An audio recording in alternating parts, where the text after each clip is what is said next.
দেশের বাইরে আমার কোনো ঠিকানা নেই, এটাই হলো আমার ঠিকানা। বিএনপি চেয়ারপারসন ও 3 বারের সাবেক প্রধানমন্ত্রী বেগম খালেদা জিয়ার 81তম জন্মদিন আজ। 1945 সালের এই দিনে তিনি দিনাজপুরে জন্মগ্রহণ করেন। পৈতৃক নিবাস ফেনীর ফুলগাজী হলেও শৈশব ও কৈশোর কেটেছে দিনাজপুরের বাবার কর্মস্থলে। 1960 সালের আগস্টে তৎকালীন সেনা কর্মকর্তা জিয়াউর রহমানের সঙ্গে বিবাহ বন্ধনে আবদ্ধ হন তিনি।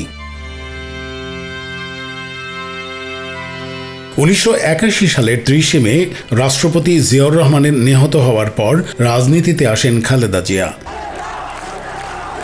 1982 সালের 3রা জানুয়ারি বিএনপির প্রাথমিক সদস্যপদ নেন এবং 1984 সালে বিনা প্রতিদ্বন্দ্বিতায় চেয়ারপারসন নির্বাচিত হন।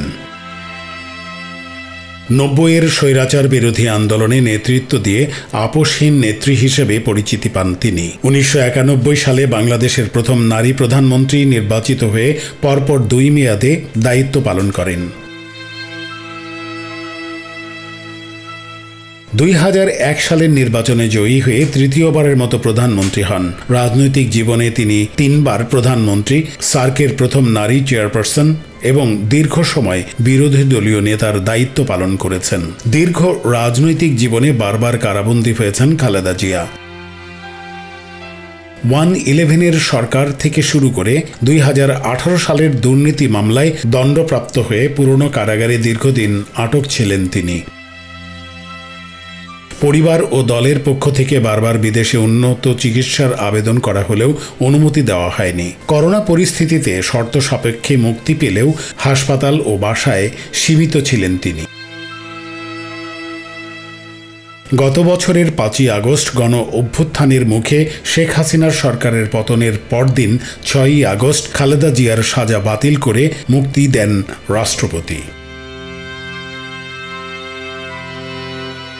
দীর্ঘদিন ধরে লিভার সিরোসিস সহ নানা জটিল রোগে ভুগেছেন খালেদা জিয়া। চলতি জানুয়ারিতে চিকিৎসার জন্য লন্ডনে যান এবং মে মাসে দেশে ফেরেন। বর্তমানে তিনি গুলশানের বাসা ফিরোজায় অবস্থান করছেন। দলীয় প্রধানের নির্দেশে কয়েক বছর ধরে কেক কেটে জন্মদিন উদযাপন থেকে বিরত রয়েছে বিএনপি। এ উপলক্ষে আজ ঢাকা সহ সারা দেশে দলীয় কার্যালয় ও মসজিদে মিলাদ ও দোয়া মাহফিল অনুষ্ঠিত হয়। এতে তার সুস্থতা ও দীর্ঘায়ু কামনা এবং মুক্তিযুদ্ধ, 90-এর গণ আন্দোলন এবং 2024 সালের গণ অভ্যুত্থানে নিহতদের রুহের মাগফিরাত কামনা করা হয়।